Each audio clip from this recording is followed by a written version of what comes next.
तो hello friends, welcome to easy class में हम पढ़ने वाले हैं क्लास 9 की एक बिल्कुल नई book my grandmother chapter number 1 जिसको लिखा है सुधा मूर्ति ने।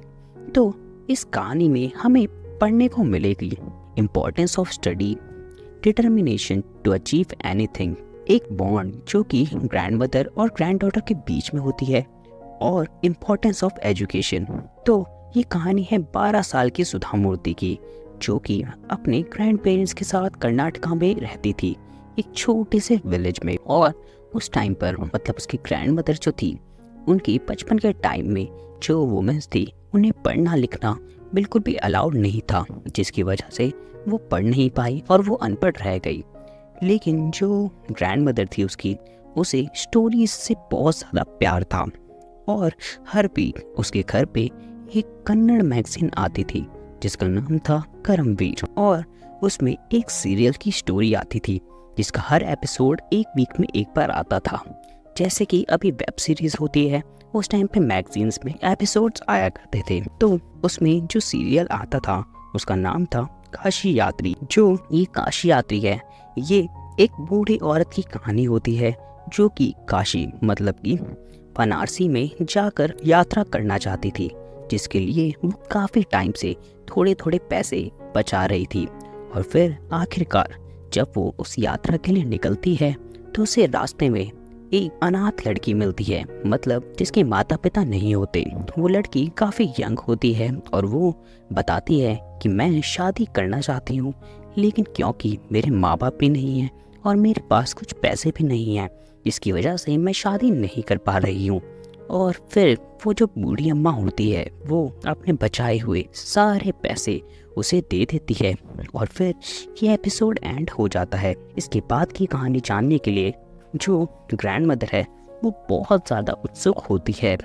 लेकिन इसी बीच जो सुधा होती है उसे पास के विलेज में एक शादी अटेंड करने के लिए जाना पड़ता है, और फिर वो वहाँ पर एक हफ्ते के लिए रुक जाती है। उसी बीच जो काशी यात्री है उसका नेक्स्ट एपिसोड आ जाता है, लेकिन जो ग्रैंड मदर है उसे पढ़ना लिखना बिल्कुल भी नहीं आता, जिसकी वजह से उन्हें बहुत इरिटेशन, गुस्सा और वो काफ़ी बेबस फील कर रही होती है। वो उसके पिक्चर्स को देखकर जानने की कोशिश करती है कि आखिर कहानी में आगे क्या हुआ। फिर वो एक डिसीज़न लेती है कि मैं अब पढ़ना लिखना सीखूंगी। उसे अपने इलिटरेट होने पे काफ़ी शर्म आती है, इसीलिए वो डिसाइड करती है कि अब मैं पढ़ना लिखना बिल्कुल ही सीखूंगी, और वो दशहरा से पहले ही। फिर जो सुधा है जब वो वापस आती है तो ग्रैंड मदर उसे कहती है कि मैं पढ़ना लिखना सीखना चाहती हूँ। तो सुधा को इस बात से काफ़ी खुशी होती है और वो खुशी खुशी उसे पढ़ना सिखाना स्टार्ट कर देती है। वो उसे कन्नड़ के कुछ अल्फ़ाबेट सिखाती है, सिंपल वर्ड सिखाती है, और जो ग्रैंड मदर होती है वो बहुत डिटरमाइंड होती है और वो बहुत प्रैक्टिस करती है पढ़ने लिखने की, जिससे कि उसे जो दशहरा है उससे पहले ही पढ़ना लिखना आ जाता है।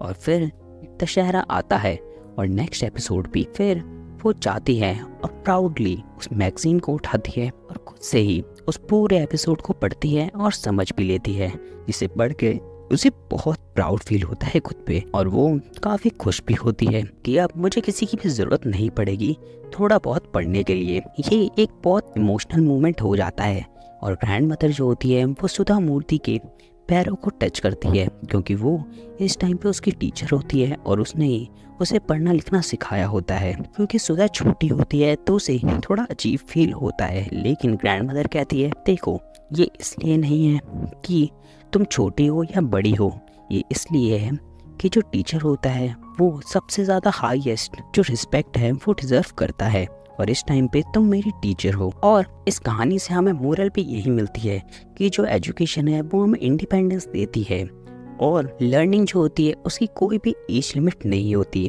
और हम अपने गोल्स को किसी भी एज में अचीव कर सकते हैं। और इसी के साथ ही चैप्टर एंड हो जाता है।